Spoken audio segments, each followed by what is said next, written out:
চার দফা দাবিতে কর্মবিরতি পালন করছেন জাতীয় রাজস্ব বোর্ডের কর্মকর্তা ও কর্মচারীরা। শনিবার সকাল থেকেই আগারগাঁওয়ের এনবিআর ভবনে বিভিন্ন পর্যায়ের কর্মকর্তা ও কর্মচারীরা আসেন। তারা নিচতলা সহ বিভিন্ন ফ্লোরে অবস্থান নিয়েছেন। পুলিশ, র্যাব ও সাদা পোশাকে বিপুল পরিমাণ আইনশৃঙ্খলা রক্ষাকারী বাহিনীর সদস্য মোতায়েন করা হয়েছে এনবিআর ভবনে। পরিচয়পত্র দেখিয়ে কর্মকর্তা ও কর্মচারীদের ভবনে প্রবেশ করতে হচ্ছে। এনবিআর সংস্কার ঐক্য পরিষদের ব্যানারে এই কর্মসূচি পালন করা হচ্ছে।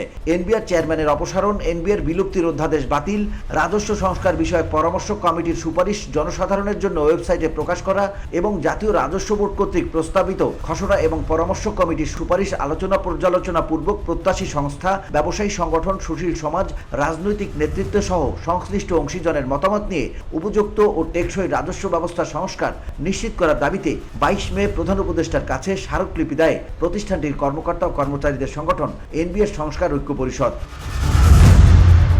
শনিবার সকাল থেকেই ঢাকার সব কর অঞ্চল, কাস্টম হাউস ও ভ্যাট কমিশনারেটর কর্মকর্তা কর্মচারীরা আগারগাঁও এনবিআর অফিসের নিচে কর্মবিরতির পাশাপাশি অবস্থান কর্মসূচি পালন করছেন।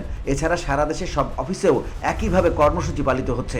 কাস্টমস হাউসে কোনো কাজ করা হচ্ছে না। এছাড়া ভ্যাট ও কর অফিসেও কোনো সেবা দেওয়া হচ্ছে না। আন্দোলনরত কর্মকর্তা কর্মচারীরা জানিয়েছেন, ন্যায্য দাবি আদায় না হওয়া পর্যন্ত কর্মবিরতি চলবে। এ সময় সেবা বিঘ্নিত হওয়ায় সেবা প্রার্থীদের প্রতি দুঃখ প্রকাশ করেন তারা। VOD Bangla news desk.